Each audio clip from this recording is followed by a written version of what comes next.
partir del verso 25, que es realmente el verso que nos quedaba, o sea, que no abarcamos en la predicación anterior. Vamos a leer desde el verso 22 para estar en contexto. Entonces, Hechos capítulo 22, verso 22, y vamos a leer hasta el capítulo 23, verso 11. Dice así las Escrituras en esta porción: y lo oyeron hasta esta palabra, entonces alzaron la voz diciendo: quita de la tierra a tal hombre, porque no conviene que viva. Y como ellos gritaban y arrojaban sus ropas y lanzaban polvo al aire, mandó el tribuno que le metiesen en la fortaleza y ordenó que fuese examinado con azotes para saber por qué causa clamaban así contra él. Pero cuando le ataron con correas, Pablo dijo al centurión que estaba presente: ¿os es lícito azotar a un ciudadano romano sin haber sido condenado? Cuando el centurión oyó esto, fue y dio aviso al tribuno diciendo: ¿qué vas a hacer? Porque este hombre es ciudadano romano. Vino el tribuno y le dijo: dime, ¿eres tú ciudadano romano? Él dijo: sí. Respondió el tribuno: yo con una gran suma adquirí esta ciudadanía. Entonces Pablo dijo: pero yo lo soy de nacimiento. Así que luego se apartaron de él los que le iban a dar tormento, y aún el tribuno, al saber que era ciudadano romano, también tuvo temor por haberle atado. Al día siguiente, queriendo saber de cierto la causa por la cual le acusaban los judíos, le soltó de las cadenas y mandó venir a los principales sacerdotes y a todo el concilio, y sacando a Pablo le presentó ante ellos. Entonces Pablo, mirando fijamente al concilio, dijo: varones, hermanos, yo con toda buena conciencia he vivido delante de Dios hasta el día de hoy. El sumo sacerdote Ananías ordenó entonces a los que estaban junto a él que le golpeasen en la boca. Entonces Pablo le dijo: Dios te golpeará a ti, pared blanqueada. ¿Estás tú sentado para juzgarme conforme a la ley, y quebrantando la ley me mandas golpear? Los que estaban presentes dijeron: ¿al sumo sacerdote de Dios injurias? Pablo dijo: no sabía, hermanos, que era el sumo sacerdote, pues escrito está: no maldecirás a un príncipe de tu pueblo. Entonces Pablo, notando que una parte era de saduceos y otra de fariseos, alzó la voz en el concilio: varones, hermanos, yo soy fariseo, hijo de fariseo. Acerca de la esperanza de la resurrección y de la resurrección de los muertos se me juzga. Cuando dijo esto, se produjo disensión entre los fariseos y los saduceos, y la asamblea se dividió, porque los saduceos dicen que no hay resurrección, ni ángel, ni espíritu, pero los fariseos afirman estas cosas. Y hubo un gran vocerío, y levantándose los escribas de la parte de los fariseos, contendían diciendo: ningún mal hallamos en este hombre, que si un espíritu le ha hablado o un ángel, no resistamos a Dios. Y habiendo grande disensión, el tribuno, teniendo temor de que Pablo fuese despedazado por ellos, mandó que bajasen soldados y le arrebatasen de en medio de ellos y le llevasen a la fortaleza. A la noche siguiente se le presentó el Señor y le dijo: ten ánimo, Pablo, pues como has testificado de mí en Jerusalén, así es necesario que testifiques también en Roma. Padre, sea tu palabra predicada entre nosotros y tu nombre adorado mientras esta es predicada. Imploramos, Señor, tu auxilio en este tiempo. Padre, rogamos que tú seas propicio a nosotros, que te acuerdes que somos polvo, que te acuerdes de nuestra inclinación al mal, de cuánto necesitamos tu auxilio, Padre, y que de esta manera tu Espíritu Santo esté capacitándonos para recibir tu palabra, capacitándome para predicarla. Y rogamos que tú la hagas eficaz, gloriosamente eficaz en todos tus hijos y en todos los que no lo son también aquí, Señor.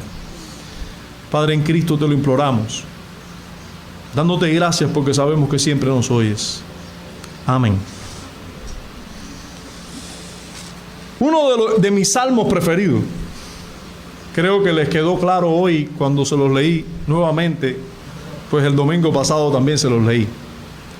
Es aquel escrito por David cuando fue liberado de su peor o más peligroso enemigo en aquel tiempo, cuando estaba solo, indefenso, en medio de los filisteos. Recordemos una vez más el contenido de ese salmo. Bendeciré a Jehová en todo tiempo, dijo David. Su alabanza estará de continuo en mi boca. En Jehová se gloriará mi alma. En Jehová se gloriará mi alma. Lo oirán los mansos y se alegrarán. Engrandeced a Jehová conmigo y exaltemos a una su nombre. Busqué a Jehová y él me oyó y me libró de todos mis temores. Los que miraron a él fueron alumbrados y sus rostros no fueron avergonzados. Este pobre clamó y le oyó Jehová y lo libró de todas sus angustias. El ángel de Jehová acampa alrededor de los que le temen y los defiende. Gustad y ved que es bueno Jehová. Dichoso el hombre que confía en él. Temed a Jehová vosotros sus santos, pues nada falta a los que le temen. Los leoncillos necesitan y tienen hambre, pero los que buscan a Jehová no tendrán falta de ningún bien. Venid, hijos, oídme, el temor de Jehová os enseñaré. ¿Quién es el hombre que desea vida, que desea muchos días para ver el bien? Guarda tu lengua del mal y tus labios de hablar engaño. Apártate del mal y haz el bien. Busca la paz y síguela. Los ojos de Jehová están sobre los justos y atentos sus oídos al clamor de ellos. La ira de Jehová contra los que hacen mal, para cortar de la tierra la memoria de ellos. Claman los justos y Jehová oye y los libra de todas sus angustias. Cercano está Jehová a los quebrantados de corazón y salva a los contritos de espíritu. Muchas son las aflicciones del justo, pero de todas ellas le librará Jehová. Él guarda todos sus huesos, ni uno de ellos será quebrantado. Matará al malo la maldad, y los que aborrecen al justo serán condenados. Jehová redime el alma de sus siervos y no serán condenados cuantos en él confían. Por otro lado, tenemos el libro de Esther, en el que ni se menciona a Dios, ni ninguno de sus nombres, pero que en la frase cumbre de este relato, Mardoqueo le dice a Esther: porque si callas absolutamente en este tiempo, respiro y liberación vendrá de alguna otra parte para los judíos, mas tú y la casa de tu padre pereceréis, y quién sabe si para esta hora has llegado el reino. El libro de Esther no menciona a Dios, no menciona ningún nombre de Dios. Sin embargo, Mardoqueo dice: si tú no hablas ahora, respiro y liberación vendrá de alguna otra parte para los judíos. Dios va a traer respiro y liberación de alguna otra parte, pero quién sabe si para esta hora tú estás ahí. No podemos poner en duda que el salmo, o algunos salmos, porque no ese es el único, como el 34, e historias como las que dieron lugar a ese mismo salmo, además de relatos como el contado en el libro de Esther, son plasmados en las Escrituras para llenar de valor y confianza a todo el pueblo de Dios. Esas historias y esos salmos están puestos allí para llenar de confianza al pueblo de Dios, con el objetivo que el pueblo de Dios espere siempre la liberación divina. Y para que entienda cómo la liberación divina obra en muchos momentos. Cómo obra Dios para librar a su pueblo en muchos momentos. Hoy no estamos delante de un salmo, ni delante de una historia del pueblo judío siendo liberado por Dios, pero estamos delante del relato de lo ocurrido con un cristiano consagrado a Dios y cuyo objetivo era solo cumplir la voluntad de Dios, la voluntad de su Salvador, la cual Él le dejó bien clara. Jesús le encomendó una misión a Pablo y él estaba dedicado a esa misión. El ser humano, hermanos, no ha cambiado mucho desde los tiempos de David y de Esther. E incluso desde los tiempos de Pablo a esta fecha, el ser humano no ha cambiado mucho. Ha cambiado la tecnología, ha cambiado la manera de vivir, las dietas, las costumbres, pero su corazón, el corazón del ser humano, sigue siendo el mismo, sigue necesitando de aliento divino por medio de historias reales en las cuales se nos recuerda que Dios es nuestro cuidador, nuestro protector, nuestro libertador. El Espíritu Santo ha inspirado a Lucas y ha hecho trabajar la pluma de Lucas para contarnos cómo Pablo fue rescatado, liberado, primero del látigo romano, después de un concilio judío y por último, cómo fue rescatado del temor y el desánimo de su propio corazón. Mientras nos acercamos al relato inspirado que nos ocupa hoy, debemos preguntarnos: ¿fue Dios realmente el que libró a Pablo en cada circunstancia narrada? ¿Cómo podemos saber que es Dios el autor de dicha liberación si no se nos dice explícitamente en el relato bíblico que fue Dios? Preguntémonos también qué métodos, circunstancias o medios pueden ser usados por Dios para liberar a su pueblo. Y también tenemos que decir que si definitivamente estamos delante de una historia que nos muestra la liberación divina, ¿por qué Dios nos proporciona este tipo de relatos donde es resaltada la liberación de sus hijos? ¿Por qué Dios nos pone esos relatos en la Biblia? ¿Por qué este tipo de relatos? Vamos a predicar bajo el título Liberación Divina este pasaje y vamos a ver en primer lugar la liberación que Dios hizo, cómo Dios liberó a Pablo del látigo romano, la liberación del látigo romano. En nuestra historia vemos desde el verso, leyendo ya del 24, dice que el tribuno mandó que le metiesen en la fortaleza y ordenó que fuese examinado con azotes para saber por qué causa clamaban así contra él. Nosotros sabemos que Pablo fue rescatado providencialmente por un tribuno o por un hombre, Claudio Lisias, que estaba a cargo de casi toda la fortaleza, donde estaba a cargo al menos de 1000 soldados bajo sus órdenes y que tenía la misión de guardar la paz y la seguridad en Jerusalén. Era el soldado romano que debía, el máximo jefe romano en este lugar. Nosotros sabemos que a Pablo casi lo matan a golpes y Dios hizo que Lisias se enterara a tiempo y rescatara a Pablo. Luego Pablo le pidió hablar delante del pueblo, él se lo concedió, pero aún así, con una excelente defensa del evangelio, defensa de sí mismo y del evangelio, las personas no creyeron lo que Pablo les dijo y siguieron tirando tierra hacia arriba, su ropa, y decir que muera este hombre.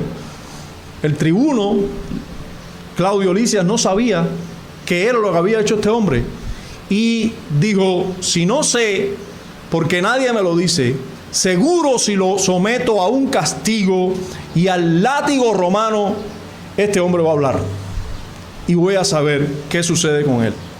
Ahora, Nosotros estamos hablando de que Dios liberó a Pablo del látigo romano, pero ¿de qué cosa, en qué consistía el látigo romano? Ya algunos de nosotros hemos visto algunas películas hechas, unas mejores, otras peores, pero déjenme decir que algunas de las películas han logrado hacer un estudio minucioso. Algunos de los productores de estos filmes de hoy han hecho un estudio minucioso de las costumbres de la época. Y si has visto alguna película donde ves el látigo romano que se usaba para castigar a los que no eran romanos, a cualquier judío o esclavo, o etcétera, cualquiera que no tuviera ciudadanía romana, podía ser castigado por el látigo romano, que consistía en un cabo y unas cuerdas de cuero a las cuales amarraban pedazos de metal, hueso y cualquier material sólido de cualquier tipo y forma, casi siempre con lados cortantes, lacerantes.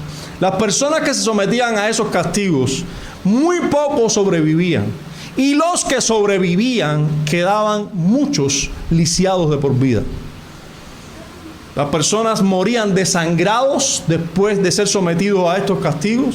Los que soportaban castigos sin hablar, en el caso cuando se perseguía que hablaran, cuando hablaban pues eran librados, pero muchas veces las infecciones provocadas, las infecciones después de esas heridas, mataban a las personas.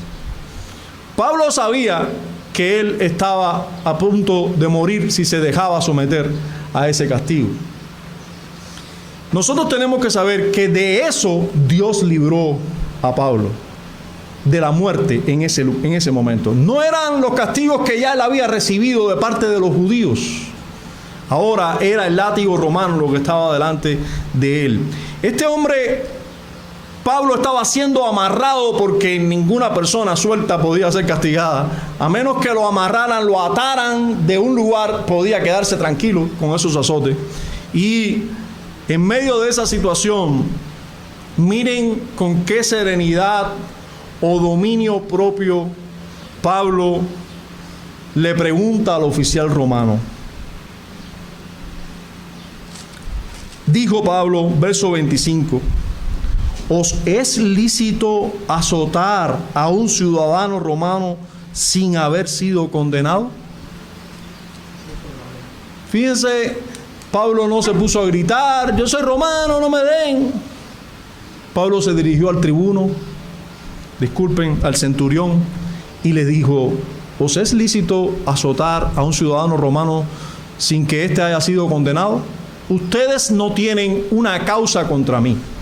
Ustedes lo único que han escuchado de mí es lo que grita la gente, pero ustedes no me han hecho un juicio.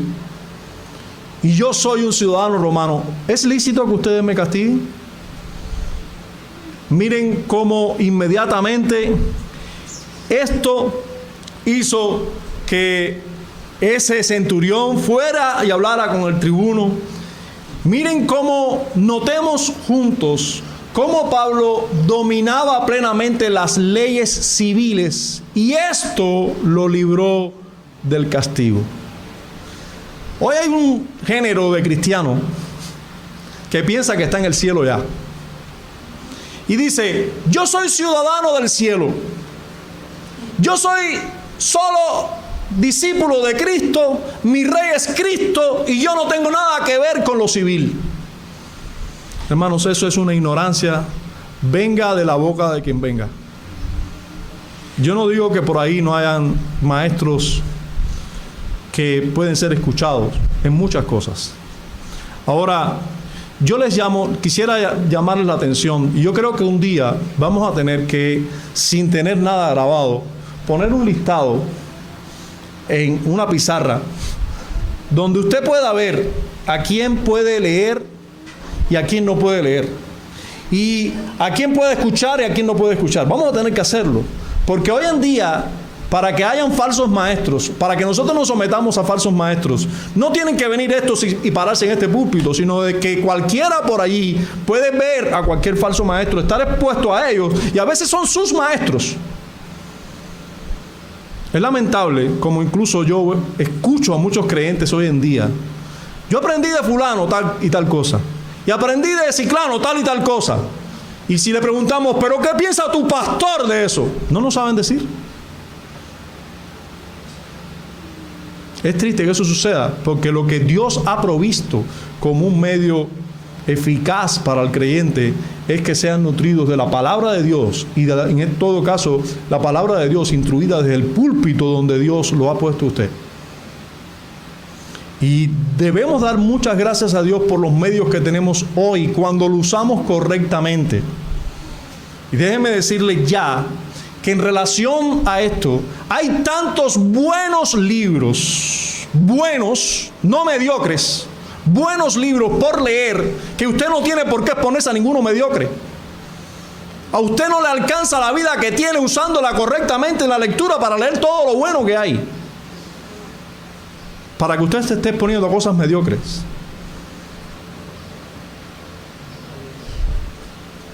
Y también hay buenos predicadores, y damos gracias a Dios por eso. Expongámonos a esos y no a los que son mediocres. Y cuando digo mediocres, no estoy diciendo que sean menos que nosotros, pero que tienen deficiencias doctrinales que ya conocemos. Y les recuerdo en ese sentido, hermano, que no basta con que sean calvinistas. No basta con eso. Eso es bueno, pero no basta con eso. Hay asuntos que es necesario tener equilibrio. Por eso nosotros tenemos una confesión de fe, como por ejemplo, que tiene 32 capítulos. No tiene solo los capítulos que hablan sobre la soteriología. Tiene capítulos que hablan sobre la ley civil, sobre la autoridad civil, sobre el gobierno civil. ¿Y cuál es la postura de nosotros ante el gobierno civil?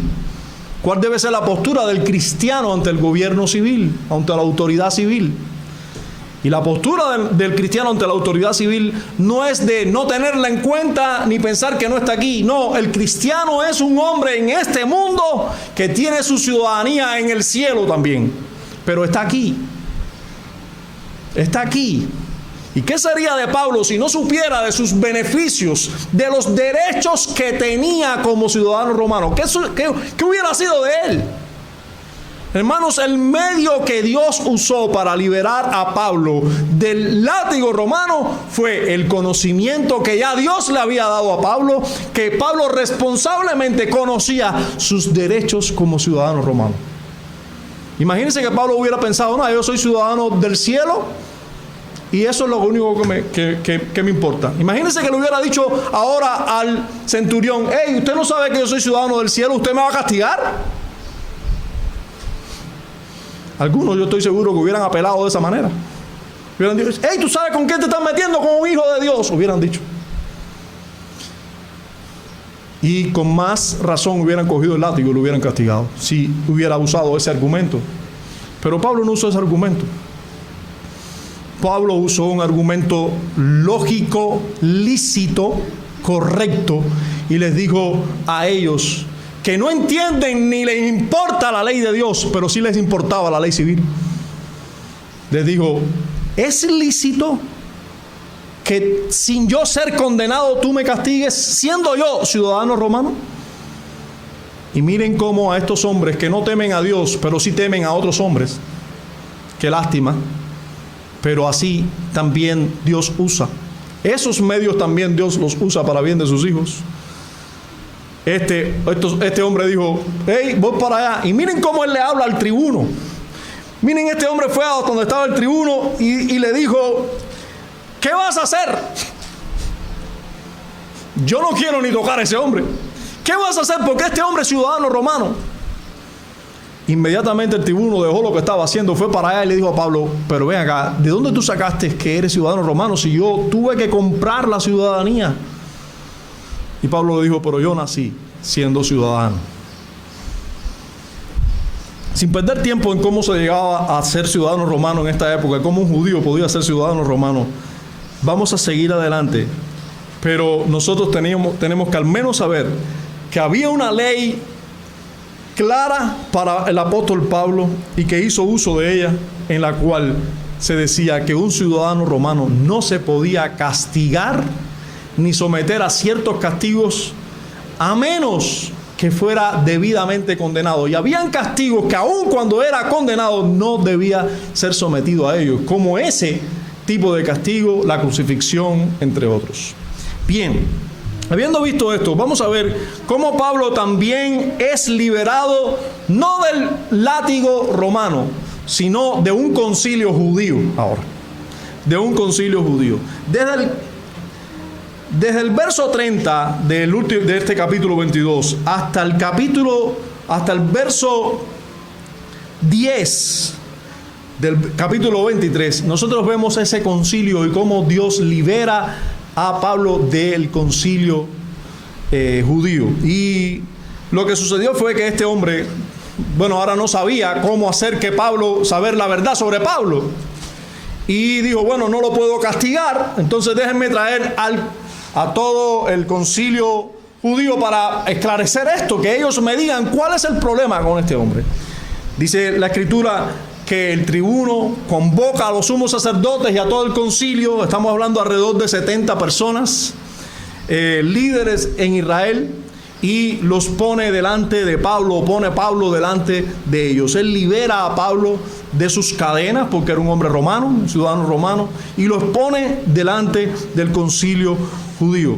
Pero antes de hablar de la liberación como tal y de lo que aquí ocurre, nosotros debemos tener y hacer algunas consideraciones. Son muy pertinentes que nosotros consideremos algunas cosas. Miren, ¿qué era un concilio y quiénes lo conformaban?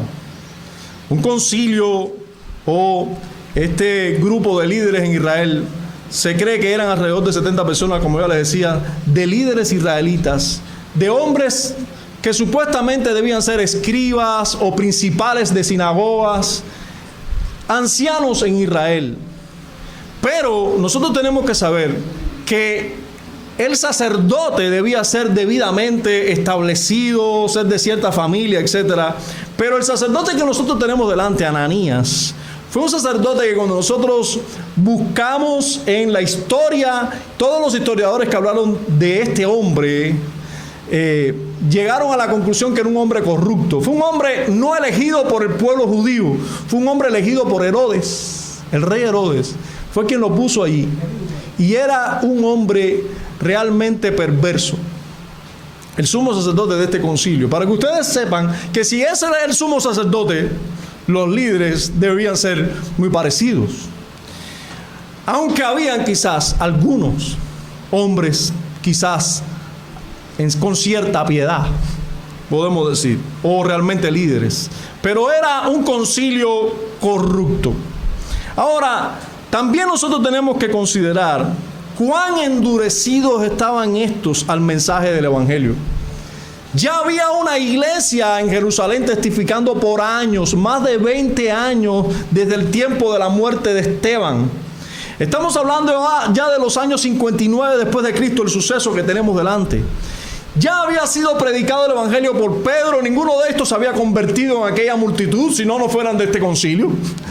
Estos hombres eran hombres endurecidos. Estos hombres estaban resueltos, y nosotros tenemos que tener claro eso, porque esto es lo que sabía Pablo. Estos hombres del concilio estaban resueltos a condenar, a acusar de sedición a Pablo para matarle. Nosotros tenemos que saber que la mayoría de estos habían estado presentes en el día anterior, cuando Pablo hizo una defensa magistral delante de todo el pueblo. Ya ellos habían escuchado el Evangelio, ya habían escuchado de Jesús. Pablo estaba delante de este concilio, y él sabía que no estaba delante de un tribunal que iba a obrar con justicia, sino de uno que tenía como objetivo culparle delante del tribuno romano para así condenarlo. Nosotros tenemos que considerar también que Pablo debía demostrarle al tribuno, que era quien lo podía condenar de verdad, que las acusaciones, que habían contra él eran falsas o de índole doctrinal, pero en ninguna medida en contra de la ley de Dios, ni de la ley de los judíos, ni del templo, como le estaban condenando, como lo estaban acusando. Entonces, teniendo en cuenta todo esto, nosotros podemos ver por qué Pablo dice lo que dice, hace lo que hace. Y podemos entender un poquito mejor el mensaje que el Espíritu de Dios y Lucas nos quiere transmitir con este juicio delante de este concilio judío. ¿Por qué el obrar de Pablo, etcétera? Viendo esto, vamos a ver, habiendo visto esto, vamos a ver lo que dijo Pablo en su defensa, lo primero que dijo Pablo. Verso 1 del capítulo 23 dice: entonces Pablo, mirando fijamente al concilio, mirando fijamente a los ojos de cada uno del concilio, mirando sin dejar, teniendo una conciencia realmente limpia, podía mirar a los ojos y decirle: varones hermanos, yo con toda buena conciencia he vivido delante de Dios hasta el día de hoy. Recuerden, hermanos, una vez más les llamo la atención. Pablo estaba delante de 70 hombres que le iban a juzgar, que estaban deseosos de juzgarle mal para matarle. Estaba delante del tribuno que estaba haciendo juicio del juicio. Los mira fijamente a todos ellos, los mira a los ojos y les dice: varones hermanos, yo puedo decirle a ustedes que yo he actuado con una conciencia limpia delante de Dios hasta el día de hoy.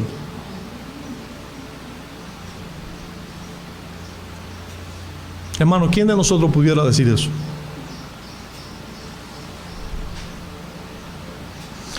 Fíjense, nosotros tenemos que tener claro que la conciencia no es la que nos dice a nosotros si estamos haciendo bien o mal.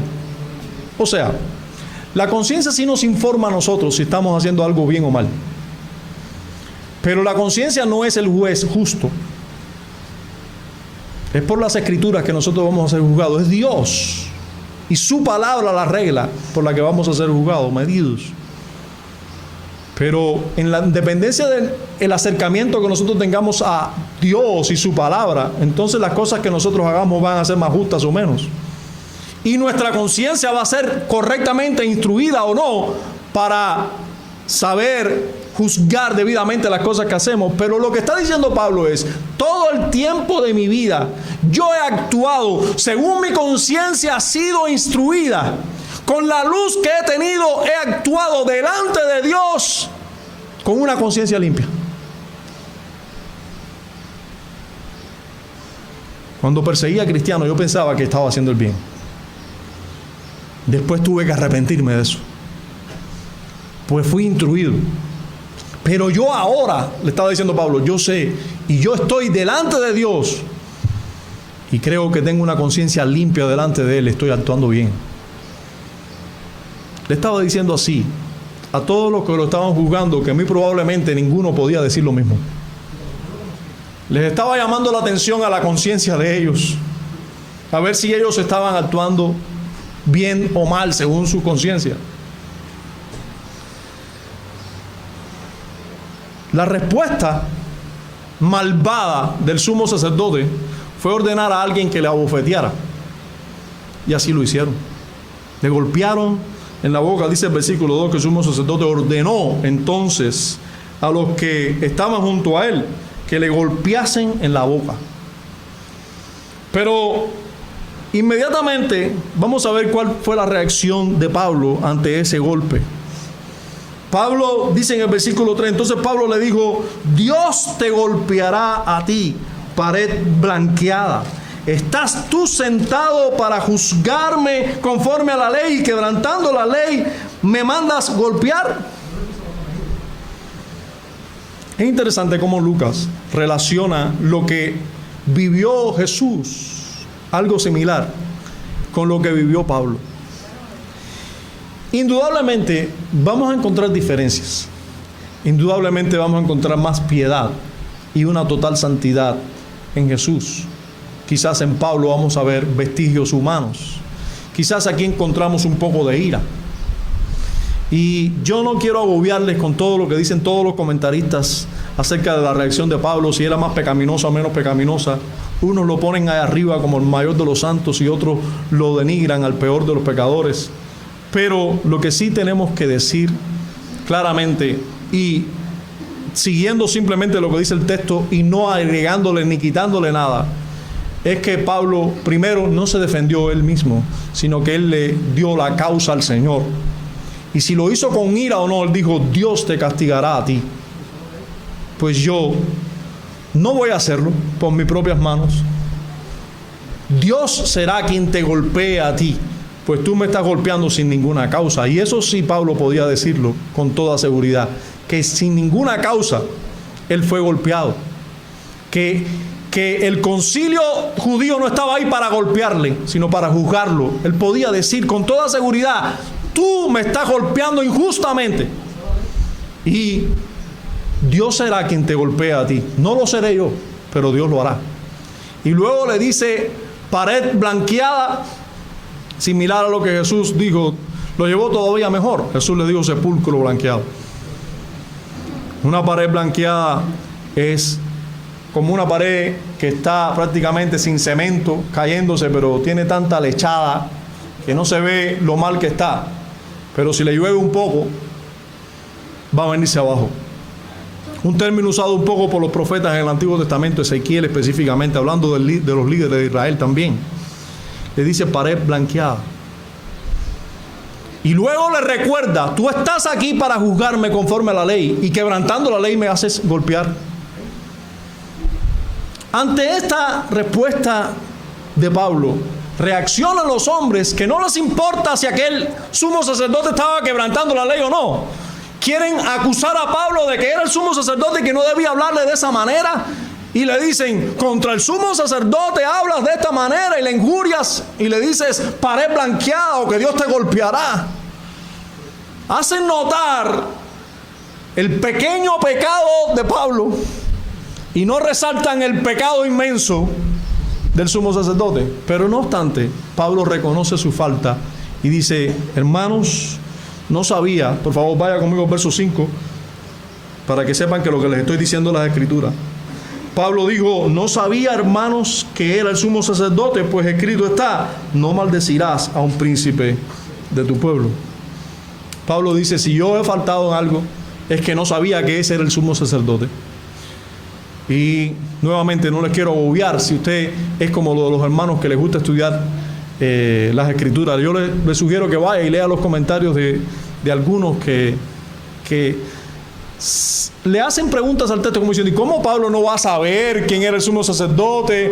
¿Y por qué si tenía la ropa, si no tenía la ropa? Si Pablo tenía problemas de la vista, si era una reunión formal o informal. Al ser informal, posiblemente este hombre no estaba vistiendo sus ropas fundamentales, ni sentado en su silla de juez. No sabemos. Lo que sí sabemos es lo que nos dice la Escritura. Y la Escritura nos dice que Pablo no sabía. Que Pablo dijo que no sabía. Eso es lo que nos dice la Escritura. Otros dicen que Pablo sabía cómo él había llegado al poder y por lo tanto no lo reconocía como sumo sacerdote, y por lo tanto le dijo: no sabía que tú eras sumo sacerdote, como diciendo: así que tú eres sumo sacerdote. Bueno, no sabemos. No sabemos. Lo que sí sabemos es que Pablo le dijo: no sabía.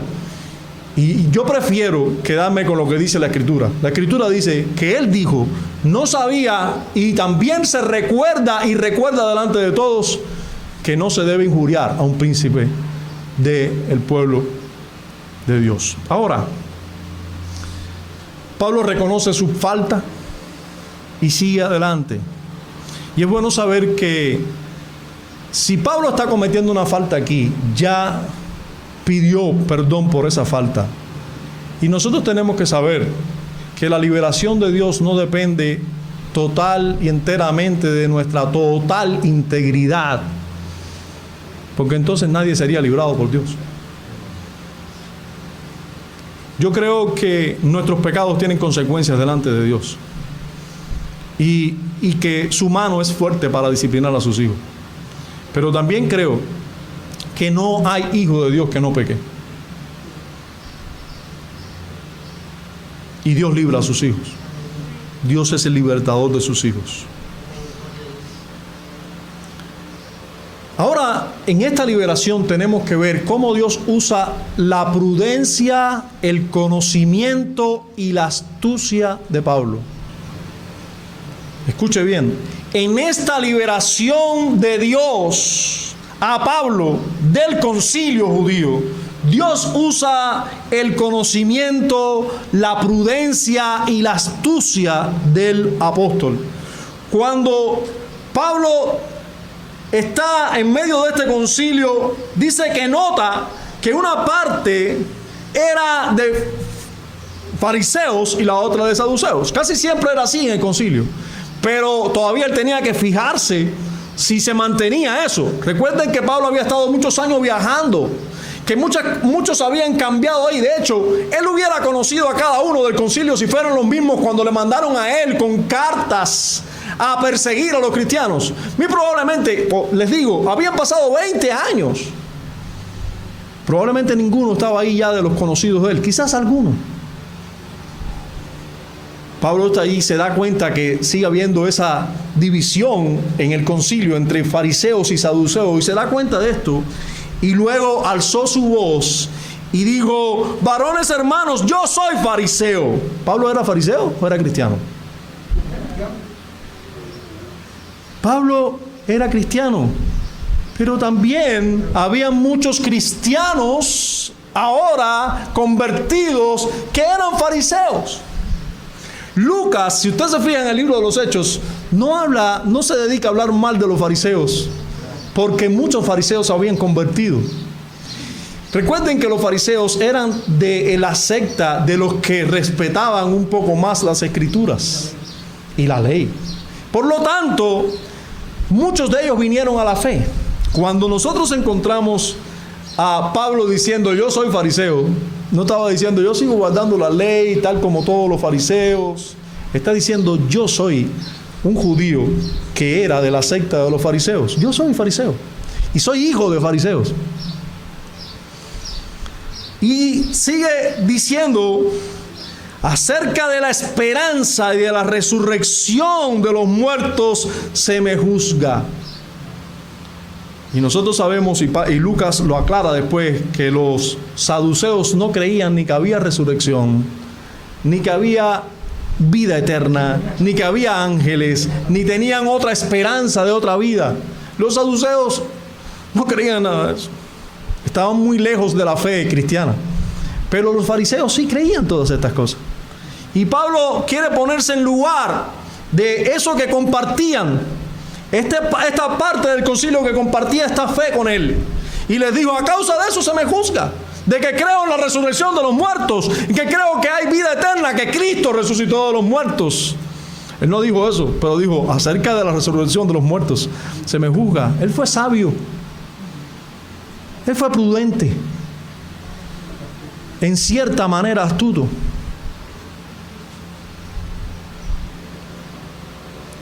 Y yo les quiero recordar lo que nos dijo el Señor en cierto momento.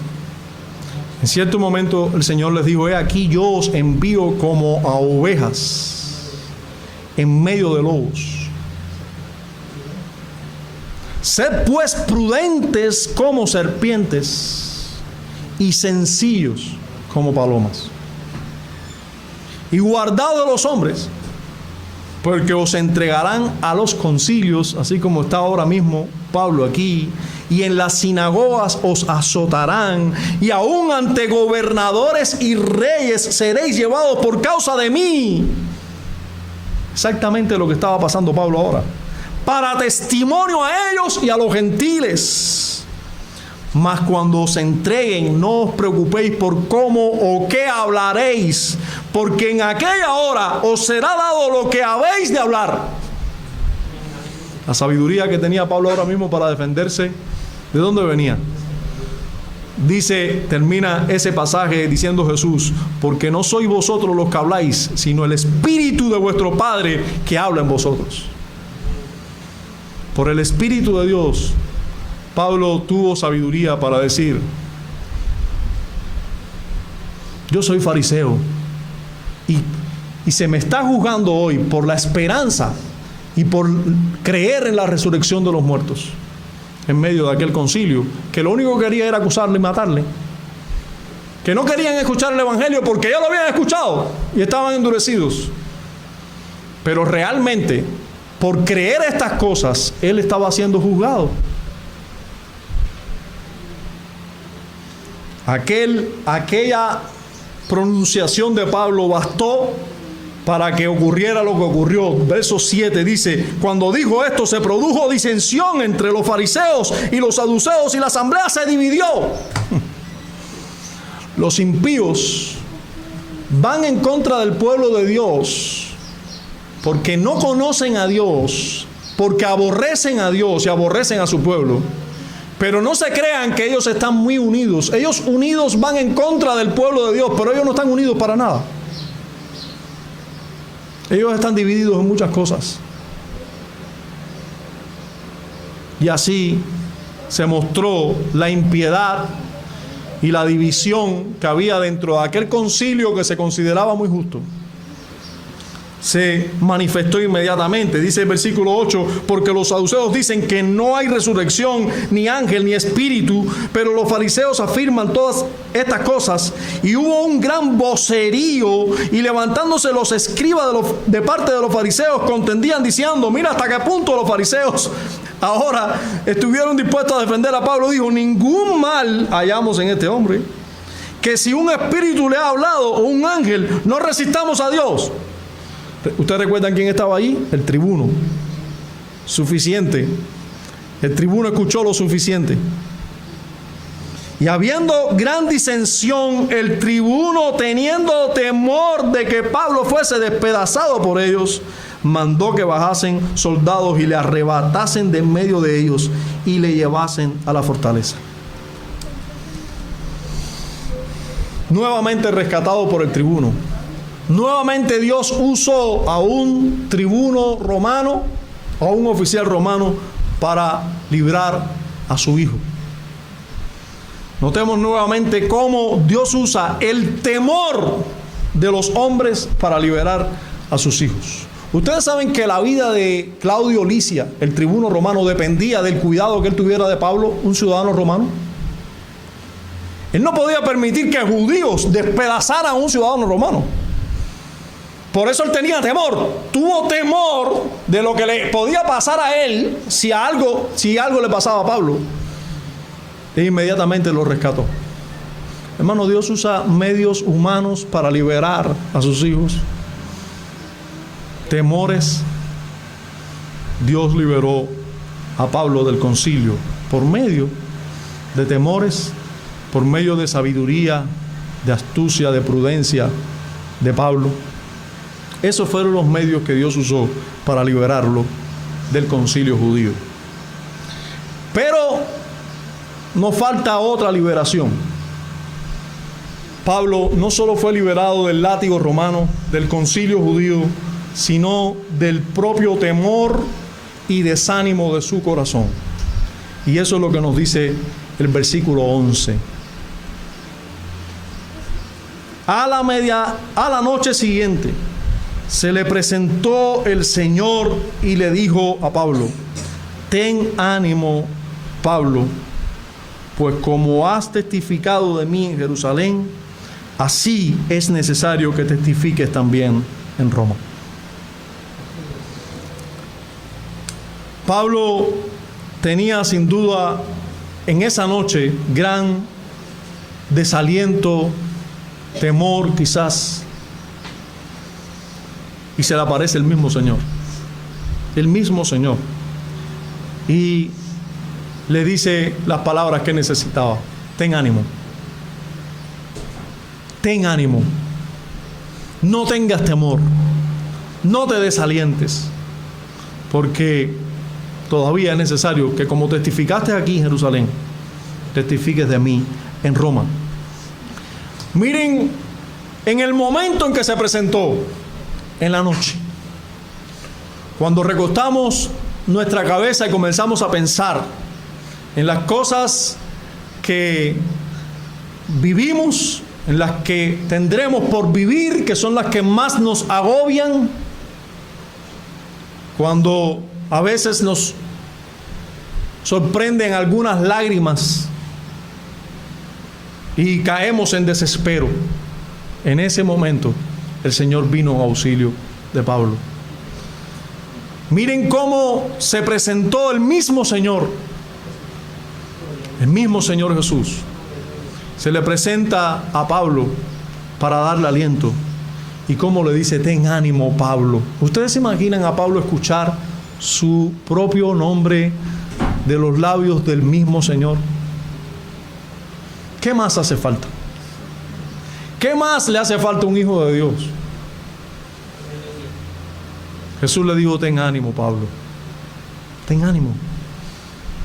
Levántate. Cobra aliento.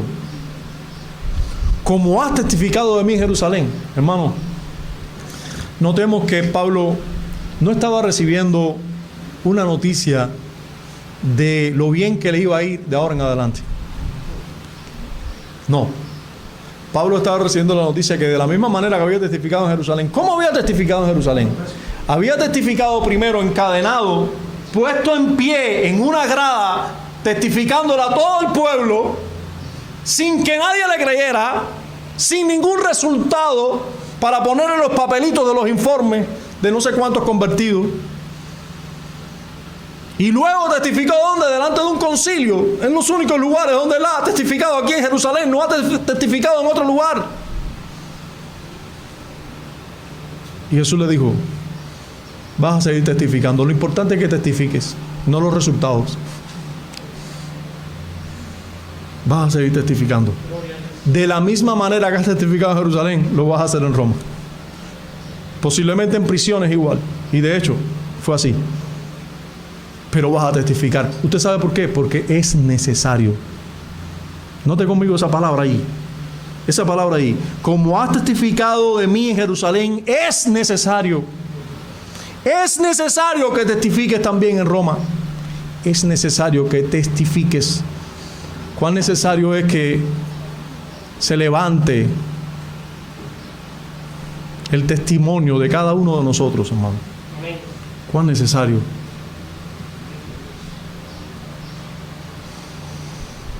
Después de exponernos a este relato inspirado y real,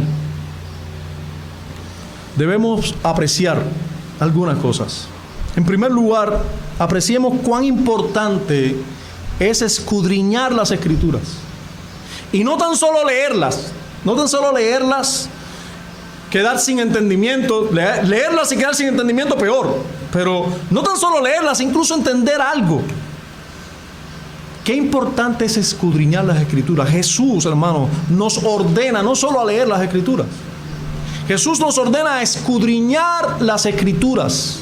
Él nos dice: escudriñad las Escrituras porque a vosotros os parece que en ellas tenéis la vida eterna y ellas son las que dan testimonio de mí. Escudriñad las Escrituras. Busquen en ella, mediten en ella, encuentren el sentido, el porqué, pregúntenle. Necesitan conocer las Escrituras. Si no meditamos y consideramos todo lo necesario, las Escrituras no serán todo lo provechosas que deberían ser para nosotros. Realmente. Yo quiero preguntarte, y me pregunto a mí mismo también, ¿cuánto tiempo estamos dedicando en nuestros días? No en el día del Señor solamente. Cada día, ¿cuánto tiempo estamos dedicando a la palabra de Dios? A conocerla, a entenderla, a alimentarnos realmente de ella, masticarla. ¿Cuánto tiempo estamos dedicando? ¿Cuánto tiempo estamos dedicando a otras cosas? ¿Cuánto tiempo estamos dedicando a ese libro que debería ser inseparable para nosotros? Que debería ser motivo de nuestra meditación, de nuestro estudio, de escudriñarlo diariamente. Tenemos toda la vida para ello, pero debemos usar toda la vida en ello.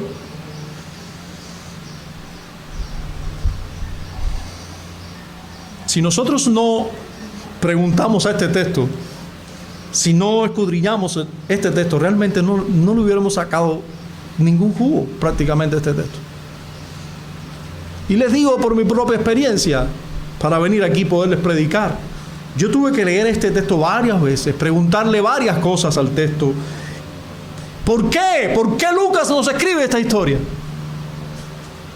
Creo con todo mi corazón que es para mostrarnos una vez más, así como el Salmo 34, así como aquella historia de cómo Dios liberó a David, así como la historia de Esther.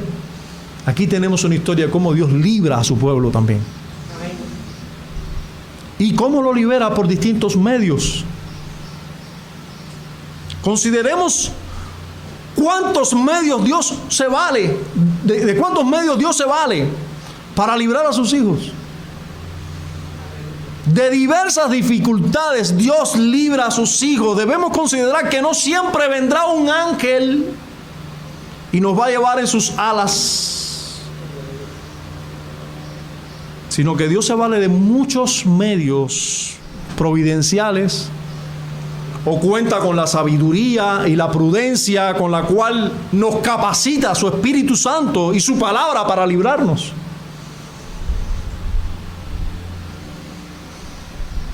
Todas estas cosas Dios las usa para librar a sus hijos. Él tiene muchos medios para liberar.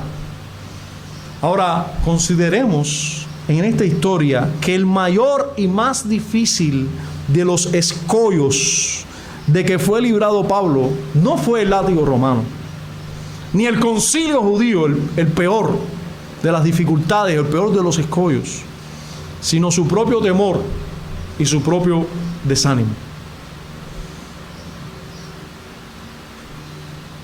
El temor y el desánimo en el corazón de Pablo fue más difícil de liberar que liberarlo del concilio y del látigo romano. Fíjense conmigo que no fue necesaria una intervención divina directa para liberar a Pablo del látigo romano ni de los judíos. Sin embargo, sí fue necesario una intervención directa de Dios para liberarlo del temor y del desánimo de su propio corazón.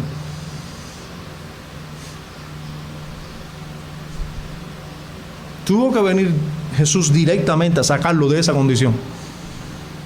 No bastó la sabiduría de Pablo.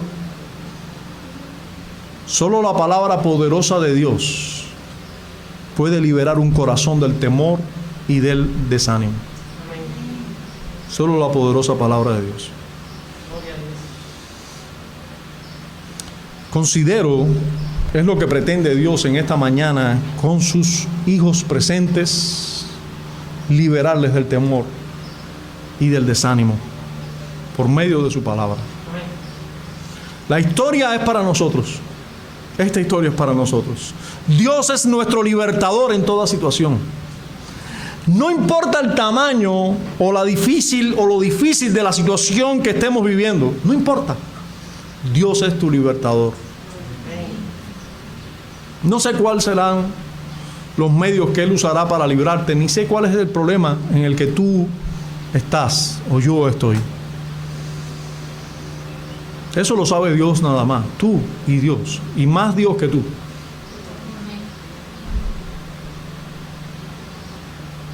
No sé si por esos medios o por un medio u otro tendrás que testificar de Él. No sé si Dios te llevará por distintos medios para liberarte, y en medio de esos medios Dios te llevará a lugares y te hará pasar por situaciones en las cuales vas a tener que testificar de Él. Porque recuerden que tú no estás aquí para ti, para ser feliz. Tú y yo estamos aquí para Él.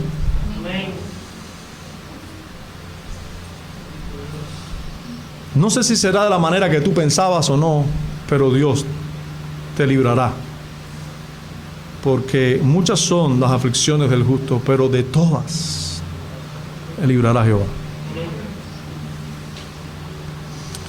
Y voy a terminar con las palabras ya pronunciadas anteriormente varias veces, que comprenden el Salmo 34. Terminaré de la misma manera. Bendeciré a Jehová en todo tiempo. Su alabanza estará de continuo en mi boca. En Jehová se gloriará mi alma. Lo oirán los mansos y se alegrarán. Engrandeced a Jehová conmigo y exaltemos aún a su nombre. Busqué a Jehová y él me oyó y me libró de todos mis temores. Los que miraron a él fueron alumbrados y sus rostros no fueron avergonzados. Este pobre clamó y lo oyó Jehová y lo libró de todas sus angustias. El ángel de Jehová acampa alrededor de los que le temen a él y los defiende. Gustad y ved que es bueno Jehová. Dichoso el hombre que confía en él. Temed a Jehová vosotros sus santos, pues nada falta a los que le temen. Los leoncillos necesitan y tienen hambre, pero los que buscan a Jehová no tendrán falta de ningún bien. Venid, hijos, oídme, el temor de Jehová os enseñaré. ¿Quién es el hombre que desea vida, que desea muchos días para ver el bien? Guarda tu lengua del mal y tus labios de hablar engaño. Apártate del mal y haz el bien. Busca la paz y síguela. Los ojos de Jehová están sobre los justos y atentos sus oídos al clamor de ellos. La ira de Jehová contra los que hacen mal, para cortar de la tierra la memoria de ellos. Claman los justos y Jehová oye y los libra de todas sus angustias. Cercano está Jehová a los quebrantados de corazón y salva a los contritos de espíritu. Muchas son las aflicciones del justo, pero de todas ellas le librará Jehová. Él guarda todos sus huesos, ni uno de ellos será quebrantado. Matará al malo la maldad, y los que aborrecen al justo serán condenados. Jehová redime el alma de sus siervos, y no serán condenados cuantos en él confían. Padre, bendito sea tu nombre. En ti confiamos y esperamos. Tú eres realmente libertador de tus hijos. Tú eres nuestro libertador. Tú eres el libertador de Pablo, así como de todo tu pueblo, de toda tu iglesia. En ti esperamos y confiamos. En Cristo Jesús queremos agradecerte. Amén.